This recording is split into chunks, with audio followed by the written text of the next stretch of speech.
Hello dear friends and students, how are you all? I hope you are doing good. Friends, आज हम अपना एक नया topic start कर रहे हैं जिसका क्या नाम है, पार्ट्स ऑफ स्पीच। चूँकि हमने सेंटेंस को अच्छी तरीके से पढ़ लिया है, अगर आपने जो पिछले लेक्चर्स मैंने पढ़ाए हैं अगर उसको आपने नहीं देखा तो पहले जाके आप उन लेक्चर्स को देख लें और अच्छी तरीके से समझ लें। तो आइए आज हम अपना नया टॉपिक स्टार्ट करते हैं जिसका नाम क्या है, पार्ट्स ऑफ स्पीच, यानी इसे हिंदी में हम क्या कहते हैं, शब्द भेद।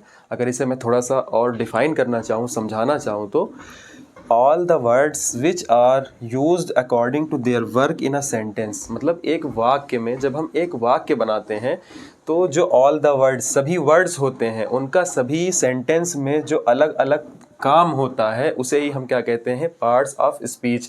अब ये जितने प्रकार के होते हैं, जाहिर सी बात है सभी का अलग अलग काम होता है ना। तो जो अपने काम के अकॉर्डिंग सेंटेंस में अलग अलग प्रकार से यूज़ किए जाते हैं उन्हीं सभी को हम क्या जानते हैं, पार्ट्स ऑफ स्पीच के नाम से जानते हैं। अब आइए इनके प्रकारों की बात कर लेते हैं कि ये कितने प्रकार के होते हैं। तो जो हमारे पार्ट्स ऑफ स्पीच होते हैं वो कितने प्रकार के होते हैं, 8 प्रकार के होते हैं। कौन कौन से? Noun, pronoun, verb, adjective, adverb, preposition, conjunction और इंटरजेक्शन। ठीक है, ये 8 प्रकार के पार्ट्स ऑफ स्पीच होते हैं। मतलब इनको सेंटेंस में अलग अलग तरीके से इनके काम के हिसाब से यूज़ किया जाता है और इन्हीं को हम क्या कहते हैं, पार्ट्स ऑफ स्पीच, जिसमें से हम एक एक को डिटेल से पढ़ेंगे। लेकिन आज जो हमारा टॉपिक होगा मेनली वो हम क्या समझेंगे, नाउन के बारे में समझेंगे। ठीक है, देखिए सबसे पहले अगर हम नाउन की परिभाषा की बात करें तो क्या होता है, noun is the name of person, place और थिंग, है ना। किसी व्यक्ति, स्थान या फिर वस्तु के नाम को क्या कहते हैं, नाउन कहते हैं। और दूसरा मैंने क्या लिखा हुआ है, देखिए पहले ऊपर वाले की बात कर लेते हैं। तो इसमें देखिए ये तो हो गई किताबी डिफिनेशन ऊपर जो लिखी हुई है ना। बच्चे शुरू से यही पढ़ते हुए आते हैं और फिर आगे की क्लास में भी उनसे पूछो नाउन की डिफिनेशन तो वो यही वाली बताते हैं। ठीक है, इसमें कोई गलत नहीं है, बहुत अच्छी डिफिनेशन है, लेकिन इसमें नाउन अच्छी तरीके से डिफाइन नहीं हो पाता है क्योंकि पर्सन यानी व्यक्ति, है ना, प्लेस माने स्थान, थिंग माने वस्तु या कोई चीज़। तो क्या इन तीनों के नाम को ही नाउन कहते हैं? इनके अलावा जो नाउन होते हैं, जैसे मान लीजिए कोई जानवर है, कोई चिड़िया है, या मान लीजिए कोई आइडिया है, किसी की कोई आदत है ना, क्या इन सब चीज़ों के नाम को नाउन नहीं कहते? बिल्कुल कहते हैं। तो हमें ऐसी एक परिभाषा मिल जाए जिससे हमें इन सब नाम को लेने की ज़रूरत ही ना पड़े, क्योंकि भाई नाम तो दुनिया में बहुत सारे हैं। अगर हम कॉमा लगाते चले गए तो नाउन की डिफिनेशन तो कभी ख़त्म ही नहीं होगी।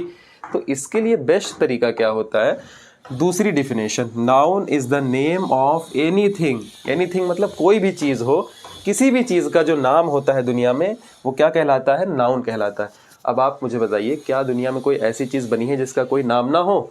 चाहे वो किसी इंसान का नाम हो, किसी जगह का नाम हो, है ना, किसी वस्तु का नाम हो, चिड़िया का नाम हो, जानवर का नाम हो, पहाड़ों का नाम हो, नदियों का नाम हो, कोई आइडिया हो, किसी की कोई आदत हो, तो वो सारे ही इसमें आ जाते हैं। एनीथिंग हमने कह दिया, इसका मतलब कि जिन भी चीज़ों का नाम है अपना, वो सारे क्या कहलाते हैं, नाउन कहलाते हैं। तो मेरे हिसाब से जो नाउन की बेस्ट डिफिनेशन है और सबसे बेसिक डिफिनेशन और सबसे अच्छी डिफिनेशन वो कौन सी है, noun is the name of anything. किसी भी चीज़ का जो नाम है वो क्या कहलाता है, नाउन कहलाता है। ठीक है, अब आइए इसके प्रकारों की बात कर लेते हैं कि ये कितने प्रकार के होते हैं। देखिए नाउन के कितने प्रकार होते हैं, हम नाउन को कितने प्रकार से पढ़ते हैं, 5 प्रकार से। कौन कौन से? Common noun, proper noun, collective noun, material noun और एब्स्ट्रैक्ट नाउन। ठीक है, तो अब इनके एक एक प्रकार को हम डिटेल में डिस्कस करेंगे, लेकिन वो बात होगी हमारे नेक्स्ट पार्ट्स में, यानी नेक्स्ट वीडियोज़ में। ठीक है, तो फ्रेंड्स आज की वीडियो में बस इतना ही, जिसमें हमने पार्ट्स ऑफ स्पीच के बारे में सीखा, ये कितने प्रकार के होते हैं। उसके बाद मैंने आपको नाउन का डिफिनेशन बताया, फिर नाउन के प्रकारों के बारे में बताया। अब आने वाली नेक्स्ट वीडियोस में हम इनके बारे में डिटेल से डिस्कस करेंगे। तो ठीक है, अगर आपको वीडियो पसंद आई तो वीडियो को लाइक करें, कमेंट्स करें एंड ज़्यादा से ज़्यादा शेयर करें, और इसी तरह के नॉलेजेबल वीडियोज़ के लिए हमारे चैनल को सब्सक्राइब करें।